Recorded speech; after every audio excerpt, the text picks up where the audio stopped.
오늘 컨트롤 지금 한 3주 만이죠? 캠프 갔다 오고 MT 갔다 오고 3주 만에 뵙는 것 같은데 그리스도의 신성에 대해서 말씀을 나누겠습니다. 우리 요한복음 1장에 있는 말씀 몇 구절 같이 읽겠습니다. 요한복음 1장 1절부터 5절까지 말씀.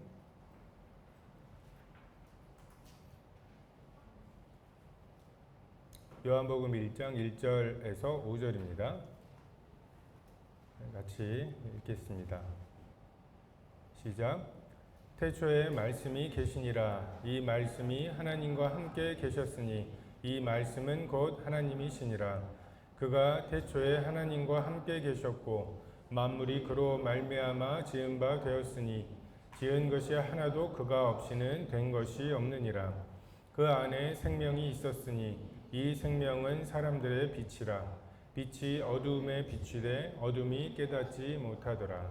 자, 14절하고 18절 같이 연달아서 읽겠습니다. 14, 18절입니다. 시작. 말씀이 육신이 되어 우리 가운데 거하심에 우리가 그의 영광을 보니 아버지의 독생자의 영광이요 은혜와 진리가 충만하더라. 본래 하나님을 본 사람이 없으되 아버지 품속에 있는 독생하신 하나님이 나타내셨느니라. 예수님의 인성과 신성을 조화시키려는 수많은 시도들이 있었고 지난번에도 말씀드렸지만 그 와중에 엄청난 이단들도 많이 생기고 예수님은 인간이신데 하나님이 임하신 이런 사람으로 이야기를 하거나 아니면 지금 4대 성인으로 이야기하는 것은 그냥 위대한 사람으로 이야기하는 거죠. 그래서 우리가 100% 인간, 100% 하나님이시라고 하는 이 예수님의 어떠하심에 대해서 참 받아들이기가 어려운 것 같습니다. 근데 자칫 잘못하면은 저도 인터넷이나 이런 데에서 100% 하나님이시고 100% 인간이신 예수님의 어떠하심에 대해서 마치 무슨 종교 회의에서 회의를 통해서 결정이 되고 그 결정된 것을 정통으로 말하고 그 다음에 나머지는 이단으로 말하고 그래서 정통이라고 말하고 있는 사람들이 어떤 정부의 힘을 빌어서 이단들을 박해하고 그래서 이 교리가 남은 것처럼 비춰질 수가 있는 굉장히 학문적으로 이 100% 하나님이시고 100% 인간이신 예수님의 속성에 대해서 이제 서술해 놓은 그런 것들을 보게 되는데 사실 이것은 성경이 없었을 때 이 요한복음이 AD 90년에서 100년 사이에 쓰여졌는데 AD 90년에서 100년 그 사이 이 성경이 요한복음이 쓰여지기 이전에도 성경도 없이 신약 성경도 없이 성도들은 신앙생활을 했죠. 그리고 그들의 신앙생활의 어떤 경험들을 통해서 하나님은 100% 인간이셔야 하고 예수님은 또 100% 하나님이셔야 하는 것이 그들의 경험인 거죠. 그래서 굉장히 좀 인본주의적으로 기독교가 인간에 의해서 만들어졌고 인간에 만들어진 여러 가지 교리 중에 하나가 채택이 된 것처럼 또는 성경학이라든지 이런 것들을 볼 때에도 성경이 위경, 외경 해가지고서 우리가 보고 있는 성경과 다른 성경들이 또 있는데 그런 것들은 지금 가지고 있는 우리들의 정통이라고 부르는 사람들이 이 66권만 정통 성경으로 이야기하고 나머지를 배척했다는 식으로 이야기하기 쉽지만 하나님께서 살아계시고 말씀하시고 그 말씀을 지켜내시고 그것이 정경으로 채택이 되느냐 안 되느냐 오히려 베드로가 쓴 복음서 이런 것들이 채택이 안 되는 것들이 뭔가 그 당시에 어떤 사람들의 권위라든지 이런 것들에 의해서 성경이 완성되거나 한 것이 아니라는 것을 알 수가 있습니다. 그래서 우리의 신앙의 교리, 우리가 앞으로 이제 교리에 대해서 많이 다루게 될 텐데 이 신앙의 교리를 지식으로 정리해서 우리가 교리가 이러니까 우린 이렇게 살아야지, 이게 지금 우리가 교리를 배우는 목적이 아니라 우리에게 주어진 생명이 있죠. 그리고 그 생명에 여러 증상들이 있죠. 그 증상들을 모아놓은 것이 교리이어야 하죠. 다시 말해서 교리는 예수님이 100% 인간이시고 100% 하나님이신 이 진리는 외워야 되는 것이 아니라 우리 삶 속에서, 그렇지, 예수님은 100% 인간이시지, 그리고 100% 하나님이시지, 이것이 우리 삶 속에서 경험이 돼야죠. 우리가 그 암송을 하는 것처럼 우리에게 있는 대제사장은 우리의 연약함을 동정하지 못하실 리가 아니요 모든 일에 우리와 한결같이 우리와 똑같이 시험을 받으시니로되 죄는 없으신. 그래서 우리의 연약함을 동정하시는 이 경험들을 통해서 예수님은 정말 100% 인간이신. 예수님 뭐 다 아셨을 거 아니에요. 그 다음에 뭐 있을지 아셨을 거 아니에요. 나사로 살리러 가셨는데 뭐, 이런 접근이 아니라 정말 그럼에도 불구하고 마리아가 울고 있을 때 예수님께서 같이 눈물을 흘리시는 그런 인간의 예수님으로서 우리가 그분에게서 동정을 받고 위로를 받고 시험 받을 때 시험 받는 자들을 도우시는 그것들을 우리가 받을 수 있는 거죠. 공감할 수 있는 거죠. 반대로 예수님이 하나님이시라고 하는 이 사실 때문에 우리가 누리게 되는 것들이 또 있습니다. 요한복음 1장 1절 2절에 보면 말씀이 무엇인지에 대해서 나오죠. 어떻게 보면 우리가 보기에는 좀 뜬금없는 것 같아요. 중국어 성경에 보면은 이 말씀이 도로 나와요. 도, 길도자. 우리가 구도하다라고 할 때 뭐 수학 시간에도 리미트, 무한대 뭐 이런 거 배우잖아요.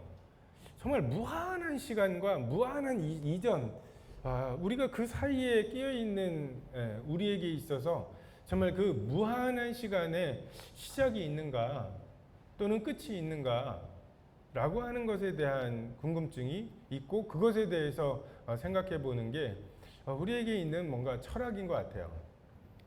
지금 이제 막 자본주의가 그냥 옛날에는 자본주의랑 공산주의가 서로 싸웠잖아요. 근데 지금은 자본주의가 이겼다고 생각해서 이제 물질만으로 행복을 가져다주는 이게 일종의 신앙이 되었어요. 근데 그러다 보니까 행복해질 줄 알았는데 GNP는 올라가는데 행복하지 않은. 어제도 CBF 캠프 옛날 사람들 모인다고 해서 갔었는데 거기에 이제 서울대 약대 졸업한 사람, 그리고 그 지용 형제 있죠? 다 와가지고서 이제 같이 얘기하는데 그 정도 배우고 그 정도의 스펙이면 워라밸도 있고 좀 그럴 것 같잖아요. 지용 형제 굉장히 힘들게 자기가 오너인데 어쨌든 원장인데 휴가는 자기 마음대로 못 가는, 자기 밑에 있는 간호사들은 월차도 쓰고 막 이렇게 하는데 자기는 그렇게 못하는 그런 얘기들을 또 하더라고요. 그래서 어디까지 배워야 정말 우리가 원하는 그런 자유를 할 수 있을까? 추워요? 춥대. 아까는 더웠는데. 그래서 이것에 대한 궁금함이 우리에게 있습니다. 무한한 이전, 태초에, 그리고 태초 이전에 대해서. 이게 전도서에 나오는 대로 영원을 사모하는 마음이죠. 영원한 것이 무엇인가? 정말 이 세상은 막 변하잖아요. 그죠? 100년 전에만 해도 정말 뭐 남녀에 대한 생각이 달랐을 거고, 정말 어떤 재벌들에 대한 사농공상이었잖아요. 지금 재벌들이 그 당시로 가면 완전히 돈만 아는 이런 사람 취급을 당했을 거고, 그리고 막 명화에 나오는, 그림에 나오는 여자들 보면 되게 좀 이렇게 퉁퉁하죠. 그 당시에는 삐쩍 마른 사람은 그 아름다움으로 치지 않았던 시대가 있었고, 근데 이게 시대가 바뀌어가지고 이제 그런 게 되고, 우리가 일제시대 때에는 일본 사람들이 키가 작잖아요. 그래서 일본 사람들이 한국 사람들한테 키 크고 싱겁지 않은 놈 없어 막 이러면서 비아냥거리고, 그럼 그것 때문에 내가 그래서 그런가 하면서 막 그랬다고. 뭔가 이렇게 작은 게 단단하고 밀도가 높은 막 이런 느낌이었다고. 근데 이제 미국이라든지 서양의 영향을 받으면서 뭔가 키 크고 막 이런 게 이제 또 대세가 되는, 뭔가 가치관도 그렇고 선택의 어떤 기준들도 그렇고 계속 바뀌어요. 근데 그 모든 변화에도 상관없이 정말 무한한 그 태초에서부터 끝에까지 관통하는 무언가가 있지 않을까. 정말 거기에 기초를 두고서 인생을 설계하면 정말 이 세상에서는 망하고 흥하고 할 수 있지만 그런 것에 부침이 없는 무언가가 있지 않을까. 이게 이제 중국에서 말하는 도이고, 그 헬라 철학에서는 로고스라고 하죠. 그러니까 여기에서의 말씀은 우리가 내가 말하고 있잖아 뭐 이런 말, 그런 이제 일반 명사로서의 말이라기보다는 특별히 로고스 도 하면은 우리가 떠오르는 도가 그냥 길이 아니잖아요. 응? 그런 것처럼 뭔가 그런 느낌의 그 사람들이 가지고 있는 생각들이 있었고, 근데 사도 요한은 태초에 도가 있었다. 너희들이 생각하는 그 영원하고 불변하는 무언가가 있었고, 그 로고스가 하나님과 함께 계셨고, 근데 이 로고스가 곧 하나님이시다. 우리가 막연하게 뭔가 있을 것 같은데, 변치 않는 무언가가 있을 것 같은데, 내 삶을 의탁할 수 있는 무언가가 있을 것 같은데, 죽음 앞에서 벌벌 떨고 그 이익 앞에서 나의 생각이 바뀌고 이러는 기준 말고 무언가 안 변하는 것, 이것이 있을 것 같은데 라고 하는 그 심오한 대답들을 쏟아내고 있는 그런 와중에 요한은 정말 한 문장으로 처리를 하죠. 태초에 로고스가 있었고 이 로고스가 하나님과 함께 계셨는데 이 로고스가 곧 하나님이시다. 너희들이 그 막연하게나마 생각하고 있는 그분이 하나님이시다. 마치 그 사도 바울이 아테네에 가서 알지 못하는 신에게라 라고 하는 그 신상을 보는 것처럼, 무언가 우리 속에 있는 종교성이 있고 그 100년도 못 사는 우리들이 왜 그렇게 많은 생각들을 하고 사는지에 대한 해답이 그 로고스가 하나님이시기 때문이다. 그리고 그가 하나님과 함께 계셨다고 이야기하죠. 그래서 정말 하나님이, 말씀이 태초에 존재하셨다. 그리고 그 어떤 것도 만들어지기 전에 그 어떤 영향도 없이, 다시 말해서 우리는 무언가 만들어진 걸 가지고서 다른 무언가를 만들려면 뭐 예를 들어서 화학적으로 어떤 특성이 있는지에 제한을 받죠. 그리고 뭐 시간에 제한을 받기도 하고, 근데 시간이고 물질이고 그 어떤 것도 없을 때 존재하셨던 것이 있었고, 세 분 하나님 사이에 사랑과 신뢰와 헌신의 그 하나됨, 근데 그 핵심이 말씀에 있다는 것을 이야기합니다. 그러니까 이것도 그냥 사도 요한이 어디선가 계시를 받아서 이야기했다기보다는 사도 요한이 예수님하고 함께 지냈잖아요. 지내면서 예수님, 다른 사람들이 예수님에 대해서 어떻게 메시아가 저럴 수 있냐라고 비판하는 수많은 것들이 있어요. 그럼에도 불구하고 예수님 말씀이 쉬운 것도 아니고, 근데 제자들이 왜 예수님을 떠나지 않았냐 하면 영생의 말씀이 주님께 있는데 우리가 어디로 가겠습니까? 누구에게 가겠습니까? 이게 그 제자들이 예수님에게서 발견했던 거거든요. 예수님 말씀이 뭔가 달라. 권세 있는 자 같고 그냥 바리새인과 서기관 같지 않아요. 그게 너무 신기하고, 어떻게 저 말씀 한마디에 내 마음에 이런 게 생기지? 저 말씀 한마디에 내 마음에 죄사함의 확신이 생기고, 하나님 앞에 내가 지금 뭐 성전에 가서 제사를 드리거나 이런 뿌듯함이 없는데 그냥 예수님께서 어떤 한 말씀을 하시면 내 마음에 성전에서 제사를 드리거나 한 것보다 훨씬 그것과는 어떤 그 격이 다른, 차원이 다른 어떤 확신이 생기게 하시는 이 예수님을 경험을 했단 말이죠. 그래서 예수님을 따라다녔죠. 예수님을 떠나지 않았고. 근데 예수님이 이제 승천하신 다음에 이 사도 요한은 그 예수님과의 사귐, 예수님께서 내게 주시는 영감, 예수님께서 내게 주시는 확신을 어디서 발견했냐 하면 말씀에서 발견을 한 거죠. 말씀을 통해서 하나님을 만나는데 그 만남의 그 경험이 예수님께서 직접 나에게 말씀하셔서 주시는 영감과 믿음, 이 경험과 어떤 말씀, 이 당시에는 신약성경이 완성되기 전이니까 구약일 수도 있어요. 근데 어쨌든 말씀을 통해서 내게 하나님이 여전히 말씀하시고 그 말씀을 내가 경험해 볼 때, 아, 이게 예수님과 함께 다닐 때와 같은 경험이라는 걸 알게 되는 거죠.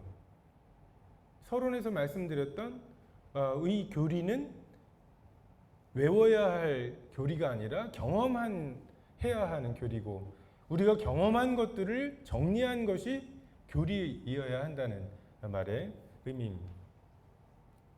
영지주의자들의 폐해가 심각했던 당시에 사람들은 영적인 지식이나 깨달음에 집착했어요. 이건 이제 마치 그 단번에 영원히 주시는 믿음, 이것에 대한 부작용인 것 같아요. 우리가 구원받을 때, 그 칭의의 구원을 받을 때 정말 우리가 하는 일이 없죠. 좀 하나님께 다윗의 자손 예수의 나를 불쌍히 여겨달라고 구하고 그 기도에 대해서 주님이 응답하시고, 너희가 그 악한 자라도 자녀에게 좋은 것을 줄 알거든 성령을 구하는 자들에게 주시지 않겠냐고, 이렇게까지 설득하시는 그분의 성품 때문에 정말 어느 날 어떤 말씀이 내 마음을 거듭나게 하시고 내 마음에 성령이신 말씀이 들어와서 정말 전에 없던 창조를 이루시고 전에 없던 하나님께 대한 태도를 만들어내시는 경험이잖아요. 근데 이제 그렇게 해서 생명이 처음 시작되는 경험을, 그걸 반복하는 게 뭔가 그 신앙생활인 건 줄 착각하고, 그러니까 성령을 조차 행하기보다는 그런 경험을 조차 행하는, 그래서 이 영지주의자들은 좀 그런 면들이 있습니다. 뭔가 나는 하나님과의 독특한 특별한 그 관계를 갖고 있고, 그래서 말씀을 깨달았다. 그러니까 회개 없이 그냥 구원받고 싶어하는 이런 이제 욕심들과 연결이 돼 있는 것 같습니다. 그래서 죄 사함을 받았느니라 하는 세미한 음성이면 내 마음에 주님께서 평안을 이루어 주시고, 바람과 바다를 잔잔케 하시는 거 다시 한번 보여주시면 내가 믿을게요. 이게 아니라 정말 내 마음에 막 격동하는 분노라든지, 정말 어떤 사람에 대한 질투라든지, 제어할 수 있는 탐욕이라든지, 정말 이런 것들이 한번 휘젓기 시작하면 어쩔 수 없었던 나의 마음에 하나님께서 고요하라, 잠잠하라 말씀하시면 정말 내 마음에 일어났던 그 욕심들이 어느새 고요해지고 잠잠해지는 경험, 이것을 통해서 이 말씀이 하나님이시구나 라고 하는 것을, 좀 하나님의 권세가 있는 거죠. 예수님 당시에도 이가 누구이기에 바람과 바다가 순종하는 거, 바람과 바다에 대한 권세, 그 순종, 권세, 또 더러운 귀신에 대한 권세를 통해서 예수님의 하나님 되심을 드러내셨다면, 이제 지금 말씀이 그 역할을 우리의 삶 속에서 하는 것을 통해서, 그걸 우리가 경험하는 것을 통해서 이분이 하나님이시구나, 이 말씀이 하나님이시구나 라고 하는 것을 경험하는 거죠. 3절에 만물이 그로 말미암아 지은 바 되었으니 지은 것이 하나도 그거 없이는 된 것이 없느니라. 정말 만물의 기원이 무엇인가, 존재하는 무언가, 그것도 존재가 그냥 존재하는 게 아니라 굉장히 질서 있게 존재하고 있죠. 근데 이 질서 있는 이 존재에 대해서 이게 어디서 나왔을까를 생각할 때 더 큰 질서에서 그 해답을 찾아야지, 어떻게 무질서와 또는 아무것도 없는 것으로부터 이런 그 존재와 질서가 나왔다고 설명하는지, 그러니까 하나님을 받아들이지 않을 수만 있다면 우리는 모든 것을 믿을 준비가 돼 있는 사람들이죠. 그러니까 우리는 되게 이렇게 기울어져 있는 존재들입니다. 모든 것이 하나님의 말씀대로 지어졌고 또는 모든 것이 하나님의 말씀으로 창조되었고 4절에 그 안에 생명이 있었으니 이 생명은 사람들의 빛이라. 생명. 이 만물의 존재도 우리에게 해답이 없죠. 근데 생명의 시작도 해답이 없습니다. 지금 생명 과학이나 이런 데에서 찾아내는 게 생명의 기원에 대해서 해답이 있다고 생각하는데 생명이 있으려면 DNA가 있어야 된다는 생각을 하죠. 근데 그 DNA가 생명에 쌓여 있지 않으면 그 DNA가 아무런 의미가 없어요.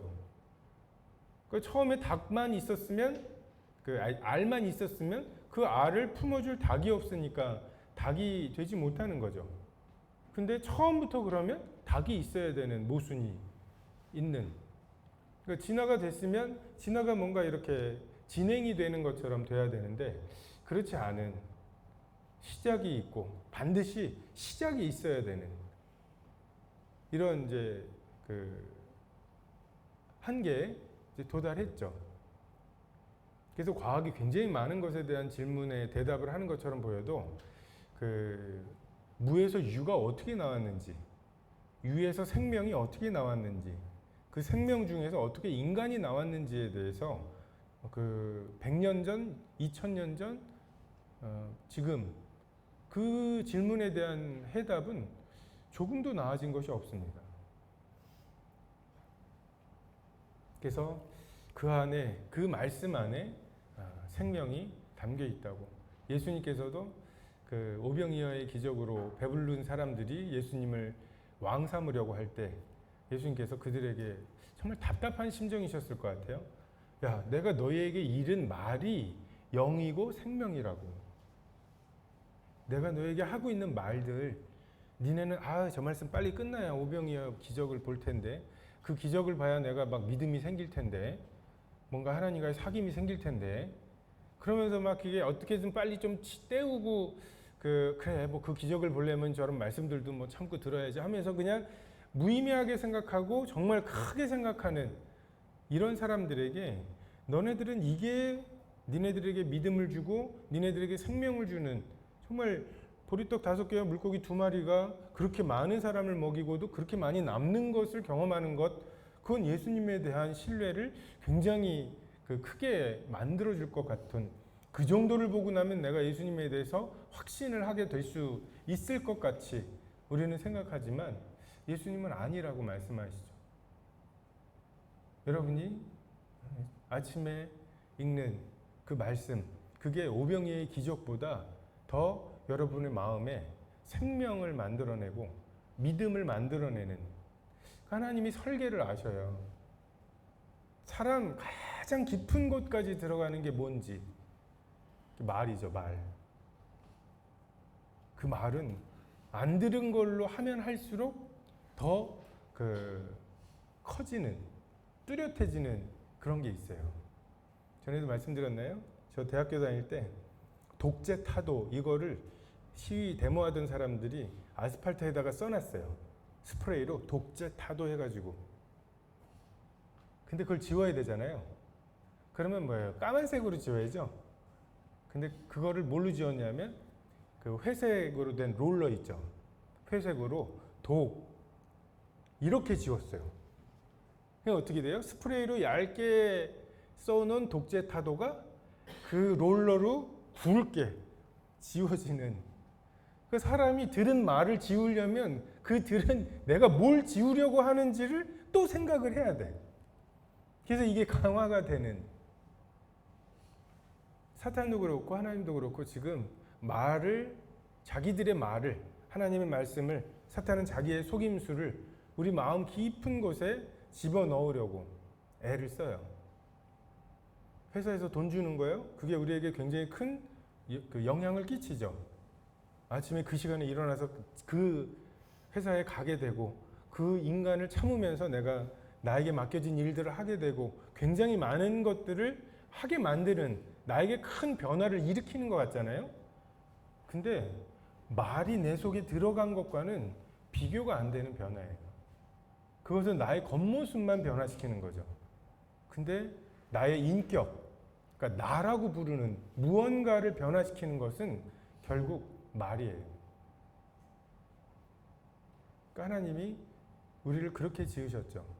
사람을 만들고 잠깐 어떻게 하지? 하고서 언어를 이렇게 만드신 게 아니라 태초에 말씀에서 시작한 이 말씀을 담을 수 있는 그릇으로 사람을 설계하셨고 생각하셨고 그 결과가 지금 우리들이라는 거죠.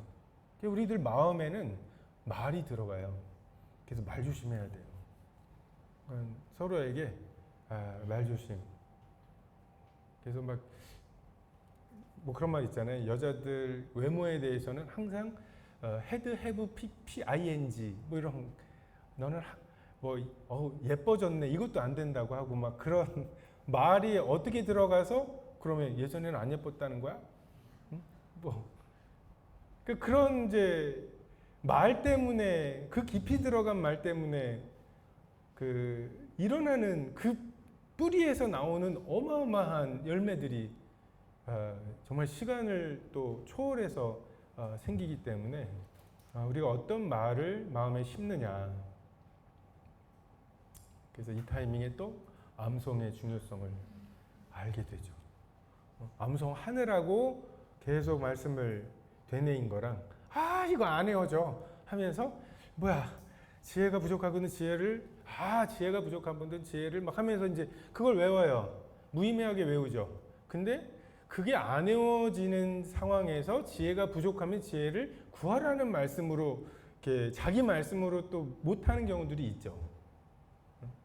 참 신기한 존재들이에요. 근데 이 생명이 사람들의 빛이라고 이야기하죠. 혼돈과 공허와 흑암이 있었습니다. 근데 이 혼돈과 공허와 흑암의 그 해결책은 우리는 만약에 혼돈, 폼리스예요. 엉망진창이 되어 있는 모자이크 판같이 나는 왜 성격이 이렇고 나의 부모님은 이렇고 나의 태어난 것은 이렇고 그냥 얘네들이 막 뒤죽박죽이 돼 있어요. 왜 나는 남에서부터 소경이 된 거야? 나만 죄졌나? 죄는? 하면서 억울함도 있고 그래 이것 때문에 하나님이 이렇게 날 대하시는 거지 죄책감도 있고 이게 어떻게 제대로 된 자리에 제대로 된 모자이크가 끼워지는지 그래서 전체 그림이 무엇인지 이게 알 수 없는 거 이게 혼돈이에요. 우리 인생에 혼돈이 있어요. 끊임없이 나는 왜 저 사람과 같지 않을까? 저 사람에게 주신 걸 왜 나한테는 안 주셨어? 이런 이제 하나님께 대한 원망과 자기 자신에 대한 자격지심 이것으로 이제 자기 인생을 설명할 수가 없는 거죠. 그리고 공허함이 있습니다. 무엇이 우리를 채울 수 있던가요? 뭘 하면은 정말 좀 그러니까 내일 뭘 한다고 하면 오늘 밤에 잠을 못 잘 정도로 설렐까요? 그러니까 청년 때 놀아야 된다는 게 청년 때는 그런 게 많은 것 같아요. 처음 해보는 게 아직은 있죠. 여러분 퍼스트 클래스 타봤어요? 타봤어요. 진짜 넓더라고요. 저는 비즈니스 정도만 해도 그 퍼스트처럼 갈 수 있는 사이즈인데 퍼스트 클래스 하니까 그리고 퍼스트 클래스를 타면 항상 이코노미만 타가지고 맨날 바깥 풍경 찍으면은 날개가 나왔거든요. 그게 이코노미석이라 그래. 비즈니스가 날개 앞쪽이에요. 그리고 퍼스트 클래스가 앞쪽의 위쪽이거든요. 그러니까 기장하고 같은 시야니까 옆에 보는데 날개가 안 나오는 뷰가 나오는. 그래서 옛날에 스리랑카 인도 스리랑카 여행할 때 인도 사람들도 너무 더워서 여행을 휴가철인 때 잘못 가가지고 십몇 억이 움직이니까 기차도 없고 비행기도 없고, 그래서 그 비행기를 퍼스트 클래스밖에는 없었어요. 스리랑카에 집사람 만나러 가는. 그래서 그 1시간 반을 퍼스트 클래스를 타고, 그래서 여러분 알아두시면 좋아요. 제가 이코노미만 타봤어가지고 퍼스트 클래스 색깔이 달라요, 티켓이. 그 이코노미 애들이랑 같이 기다리다가 자 이제 보딩 하라고 해가지고서 이제 하는데 줄 쫙 서 있고, 거기는 이제 그 건물에서 그 비행기로 직접 가는 게 아니라 이렇게 활주로 해서 이렇게 이 트랩 올라가는 거 있죠? 인도 공항에서. 그래서 그걸 하고 있는데 여기서 표검사하는 아저씨가 나를 보라고 저요? 해가지고 막 갔더니 너 퍼스트 클래스가 왜 여기 줄 서 있냐고. 라운지가 따로 있어요. 거기 땅콩이니 뭐니 왕창 있는, 음료수니 뭐니 왕창 있는 라운지가 따로 있고, 거기에서 기다리다가 심지어는 뭔가 고장나서 연착이 되잖아요. 이코노미는 타고서 기다려야 돼. 근데 퍼스트 클래스는 기장하고 같이 들어가요.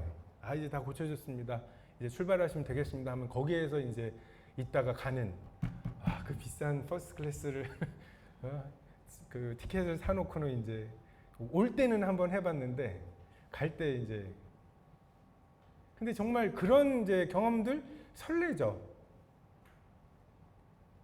근데 그게 얼마까지 우리를 설레게 할까? 학생들에게도 너 얼마나 벌고 싶냐고, 돈이 얼마나 있었으면 좋겠냐고, 또는 버킷리스트라고 해가지고 10가지 하고 싶은 일을 쭉 적어요. 뭐 세계 여행도 나오고 막 해요. 얼마나 들 것 같아요, 세계 여행? 유람선 타고 세계 여행 6천만 원 정도면 이렇게 해서 이렇게 돈다고 하던데요. 그러니까 뭘 하고 싶은지, 그래서 얼마 정도가 있으면, 그리고 그 버킷리스트 다 했어요. 정말 뭐 유람선 타고서 정말 수영장 딸려 있는 유람선 타고 그 전부 다 한번 돌아다녀 보고. 우리가 버킷리스트가 아직 있어서 그래도 삶에 생동감이 있는 거 아닐까요? 해보고 싶은 거 다 해봤어. 근데 그럼 내일 뭐 해? 해보고 싶은 거를 몇 년 정도를 하면 할 수 있을 것 같아요. 그리고 그 다음에 한 2년 걸려서 뭐 여행도 하고 했다. 공허함이 있습니다. 그걸로는 안 되는. 정말 금요일마다 밤새서 클럽에서 무언가를 하고 거기가 뭔가 나에게 무언가를 줄 수 있을 거라고 생각하는 사람들이 정말 진지하게만 생각해 보면 처음에 클럽 간다고 할 때 느낀 거와 지금 다를 거라는 걸 알고 그것이 내게 만족을 줄 수 없다는 것을 알 텐데, 우리에게 있는 이 공허함의 문제, 이것이 있고, 그 죄책감의 문제가 있죠. 흑암의 문제가 있죠. 어디서 와서 어디로 가며 어떻게 살아야 되는지 해답이 없는. 근데 정말 이 공허함과 혼돈과 공허와 흑암을 하나님이 빛이 있으라, 이것으로 해결하시죠. 사도 요한은 동일하게 그 창조가 우리 마음에 필요하다는 거죠. 이 말씀이 사람들의 생명이고 이 말씀이 사람들의 빛이라는.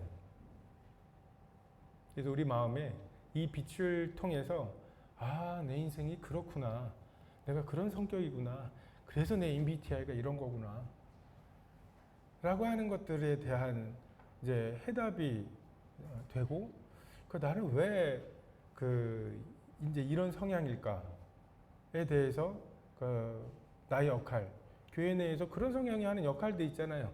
외향들이 처음 온 사람들하고 밥도 같이 먹어주고 또 그렇게 해야지 처음 온 사람들이 좀 어떻게 보면 좀 멋쩍을 수 있는 시간들을 또 해결할 수 있는 거고. 그래서 그런 부분들에 대해서 해답을 주십니다. 빛이 어둠에 비추되 어둠이 깨닫지 못한다고. 다른 번역에 보면 이기지 못한다고. 여러분 믿으세요. 어둠은 빛을 이기지 못해요.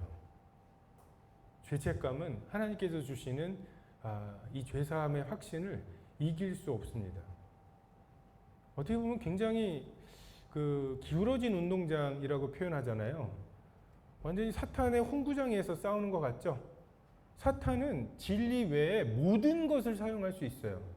아침에 일어나자마자 알람 끄면서 핸드폰에 뜨는 그 영상부터 시작해가지고서 밤에 보다가 잠드는 그 영상까지 사탄은 세상에 육신의 종일과 안목의 종일과 이생의 자랑과 그 회사 가서 윗사람에게 듣는 말들 지나다니면서 그 광고판에서 그 현란하게 나에게 쏟아붓는 정말 완전히 사탄과 사탄의 메시지에 둘러싸여서 살아가고 있는 이 시대 속에 하나님하고 사탄이 지금 말싸움을 하시는 게 이게 공정한가 싶을 정도로. 근데 어둠은 빛을 이기지 못합니다. 결코 이기지 못해요. 구원의 확신이 있는 사람이 세상으로 돌아가기보다는 구원의 확신이 없던 사람이 구원받는 것이 훨씬 더 많죠.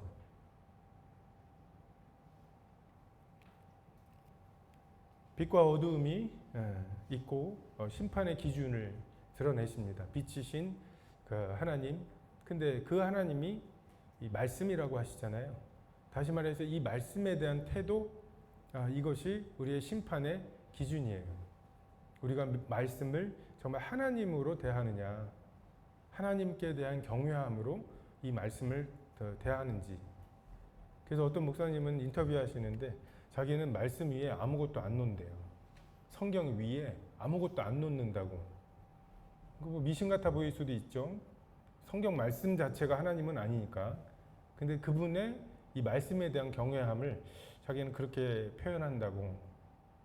그래서 우리가 말씀 위에 어떠한 것도 놓지 않아야 하는, 이게 하나님, 말씀이 하나님이시라는 진리에 대한 우리의 마땅한 태도입니다. 말씀이 육신이 되어 우리 가운데 거하심에 우리가 그 영광을 보니 하나님 아버지의 독생자의 영광이요 은혜와 진리가 충만하더라. 본래 하나님을 본 사람이 없으되 아버지의 품속에 있는 독생하신 하나님이 나타내셨느니라. 말씀이 육신이 되시는 정말 독특한 진리입니다. 여러분 다 한번 찾아보세요. 이런 진리가 있는지. 다른 종교와 기독교가 결정적으로 분리되는, 그리고 다른 종교와 섞일 수가 없는 게 이 부분이에요. 말씀이 육신이 되신 예수님. 예수님을 위대한 선지자로 보면 이슬람하고 통할 수 있어요. 싸울 이유가 없어요. 그냥 하나님만 섬긴다는 거, 야훼 하나님, 여호와 하나님만 섬긴다고 할 때 우리가 유대교와 갈라질 것이 없습니다. 근데 부활하신 주 예수 그리스도라는 고백 한마디에 이슬람이나 유대교, 그리고 다른 기타의 신들을 섬기는 종교들과 정말 조금도 섞일 수가 없는 그런 종교가 돼버리죠. 그러니까 하나님 만나는 게 좀 신기할 거라고 생각을 하는 것 같아요. 근데 우리 안에 거하시는 임마누엘이죠. 말씀이 육신이 되어서 우리 안에 거하시는. 이스라엘 백성들은 애굽의 신들을 압도하시는 하나님을 보면서 이 홍해를 건너서 가면 어마어마한 신전이 있을 거라고 기대했지만 하나님의 그 계획은 성막이었죠. 이스라엘 백성과 같이 텐트 치고 또 같이 텐트를 접고 텐트를 싣고 가고 메고 가고, 이게 하나님의 성막이었어요. 그들과 함께 하고 싶으신, 그냥 거대한 신전에 갇혀있는 신이 아닌, 가까이 가지 못할 빛에 거하시는데 그것을 포기하시고 그 사람들이 볼 수 있게, 만질 수 있게. 그러니까 요한일서 1장 처음이 그렇죠. 우리가 들은 바요, 보고 만진 바라고. 예수님 만진 바인 거죠. 아버지의 독생자의 영광이 있습니다. 하나님만 가지시는 영광이 있어요. 영광스러워 보이는 것들이나 웅장한 건물이나 조각상 이런 것들 많이 만들죠. 근데 그리고 마음에도 없는 막 두려워서 하는, 또는 이익을 바라고 하는 복종, 이런 것을 만들어내는 무언가가 아니라 우리는 그런 것들이 꽤 위대해 보여요. 근데 이분이 하나님이심을 인정하게 되는 그분의 독생자의 영광이 있습니다. 심지어는 예수님이 십자가에 못 박혀서 뭐 말씀을 하실 때도 아니고 다 이루었다 하시고 고개를 숙이시고 영혼이 떠나가셨을 때 그 예수님을 십자가에 못 박았던 백부장이 이는 참으로 하나님의 아들이었도다. 그 와중에 발견하는 그 독생자의 영광이 있죠. 로마 황제의 영광이 우리의 마음을 변화시킨다면 하나님 그렇게 하셨을 거예요. 근데 하나님께서 우리에게 이분은 하나님의 아들이시고 이 영광 앞에서 내가 꿇어야 되겠다라고 말할, 이 영광을 앞에서 내가 세상에 속한 것들을 포기해야 되겠다라고 말하는 그 영광은 로마 황제의 영광과 비교할 수 없는 무언가인 거죠. 예수님께서는 다투지도 들리지도 아니하시며 아무도 길에서 그의 소리를 듣지 못하시는, 상한갈대를 꺾지 않으시고 꺼져가는 등불을 끄지 않으시길 나귀 새끼를 타신 분, 이것이 근데 그 분에게서 저분이시다 라고 할 만한 그 한 예수님만 표현하시는 그런 영광이 있습니다. 그분에게 은혜와 진리가 충만하시죠. 봐주시는 은혜가 아니라 감당하시는 은혜가 있어요. 아니 예수님이 뭔데 율법에는 간음 중에 잡힌 여인을 돌로 치라고 하셨는데 왜 예수님은 죄 없는 자가 먼저 돌로 치라고 하셔서 사람들을 보내시고 나도 너를 정죄하지 않는다고 하실 수 있을까요? 그게 예수님의 십자가에서 그 여인의 죄를 담당하시는 사역이 없었다면 그것은 봐주시는 은혜예요. 은혜는 충만할지 모르지만 진리가 빠진 것이죠. 우리가 하나님에 대해서 그런 식으로 생각할 때가 많아요. 그냥 봐주시는 차원, 은혜 없이 살아갈 수가 없다고 고백하는 그 은혜라고 하는 것에 은혜만 있고 진리가 빠져버리는. 근데 예수님께서 우리에게 주시는 것은 은혜와 진리가 충만. 자, 이것도 어때요? 은혜 100%, 진리 100%인 거죠. 어떻게 이 은혜 100%, 진리 100%를 제시하셨습니까? 우리가 마땅히 담당해야 될 것을 예수님이 감당하시고 그리고 예수님이 누리셔야 했던 것을 우리에게 은혜로 주시는 것으로, 이게 은혜와 진리가 둘 다 100%로 충만할 수 있는 방법이고, 또 예수님의 삶에 대한 우리의 오해, 예수님이 나를 위해 그렇게 해주셨다라고 하는 것에서 멈추죠. 우리도 예수님처럼 살아야 되는데 100% 인간 100% 하나님도 어떻게 해야 되냐면 이게 원래 인간의 모습이에요. 우리가 이것을 이해하기 어렵다고 하는 게 100% 인간 100% 하나님 이런 거라고 이해가 안 되는 게 우리가 죄 가운데 있다는 증거예요. 예수님의 그 100% 인간 100% 하나님의 삶은 우리를 위해서 뭔가 높은 곳에서 예수님이 이루신 사역이 아니라 우리가 본받으라고 주신 사역이죠. 다시 말해서 우리의 신앙생활이 100% 송영찬이에요. 100% 송영찬의 결정과 송영찬의 어떤 욕구고 내가 자유롭게 선택한 무언가가 있어야 되는, 근데 그게 100% 하나님의 뜻과 부합하는 것, 이것이 우리가 예수님의 100% 인간 100% 그 하나님이시라는 진리를 경험하는 거죠. 다시 말해서 정말 하나님이 나를 100% 소유하셔서 100% 다스려 주시기를 바라는 게 나의 100% 소원인, 너 소원이 뭐야? 라고 말하는데 정말 하나님이 나를 온전히 다스려 주시기를 바라는 게 나의 소원이 되는, 이게 그 진리에 대한 경험입니다. 이 은혜와 진리도 마찬가지죠.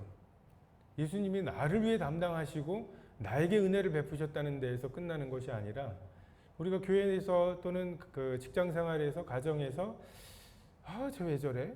아유, 지가 그렇게 행동했으니까 지가 당해야 마땅한 많은 것들이 있죠. 판단하고 정죄하기 바쁜 많은 것들이 있죠. 근데 그 부분에 대해서 어떻게 해야 돼요? 그 사람이 담당해야 마땅한 것을 내가 담당하고, 그리고 그 사람에게는 내가 담당한 것을 근거로 해서 은혜가 주어지는 이것이 은혜와 진리가 충만한 것입니다. 교리로 접근하지 말고 정말 우리의 삶 속에, 경험 속에 정말 이 하나님의 인성과 신성이 둘 다 충만하시고 은혜와 진리가 둘 다 충만하시고 정말 말씀이 하나님이시고 창조의 능력이 있으신지, 정말 이 말씀 읽기 전에는 내 속에 전혀 존재하지 못했던 무언가가 이 말씀 때문에 내 마음에 생기는 이 경험을 하고 내 삶에 참으로 비치고 생명이신가, 나의 공허함과 혼돈과 흑암에 대해서 빛이 있으라. 정말 그 빛이 흑암의 모든 공간을 채우잖아요. 그래서 먹든지 마시든지 무엇을 하든지 하나님의 영광을 위하여 하라. 이 말씀을 어떻게 뭐 시상식 가가지고 먼저 이것을 하나님께 영광을 돌리고요, 뭐 이러면서 말씀이 육신이 되어 그리고 독생자의 영광, 은혜와 진리가 충만한, 자, 어떻게 연결이 되죠? 그 독생자의 영광은 은혜와 진리가 충만한 것이고, 은혜와 진리가 충만하기 위해서는 반드시 다른 사람의 죄를 내가 감당하고, 그리고 그 사람이 받아야 마땅한 것은 내가 당하고, 반대로 죄 없는 내가 누려야 할 은혜를 그 사람에게 주는 것. 여러분, 하나님의 은혜를, 영광을 위해서 산다는 말이 여러분의 삶에서 이렇게 좀 구체적이었으면 좋겠어요. 막연하게 하나님의 영광을 위해서 살아야죠 라고 하는 게 아니라, 내가 오늘 하루 교회 내에 누군가의 죄를 내가 담당해야겠다, 누군가의 질고를 내가 감당해야 되겠다, 내 탓은 아니지만 저것을 내가 내 짐으로 여겨야겠다, 그리고 내가 누려야 할 것들을 대신 그 사람을 주어서 그 사람으로 은혜를 누리게 해야 되겠다. 이 고민이 여러분이 하나님의 영광을 위해서 살아가는 것에 대한 고민이게 되었으면 좋겠습니다. 기도하겠습니다.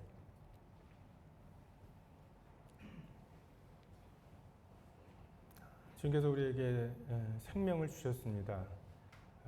말씀이신 하나님, 말씀이 육신 되신 아들 하나님, 내가 너에게 말한 것이 영이요 생명이라 하시고, 참 영이시자 생명이신 성령 하나님, 참 정말 이 하나님을 저희 마음에 말씀으로 주셨고, 깨달아진 말씀, 심으신 말씀이 저희 마음에 성령의 내주하심이 되었습니다. 정말 그로 인해 정말 사탄의 영이 저희 마음에 주인 되었을 때 정말 하나님의 가장 작은 계명에도 순종할 수 없었던 저희가 참 이제 성령이 주인 되어 저희들의 마음의 태도를 바꾸시고 창조의 일을 하시고 말씀을 들을 때 순종하고자 하는 마음을 주심으로 좀 순종케 하시고 참 영생을 얻게 하십니다.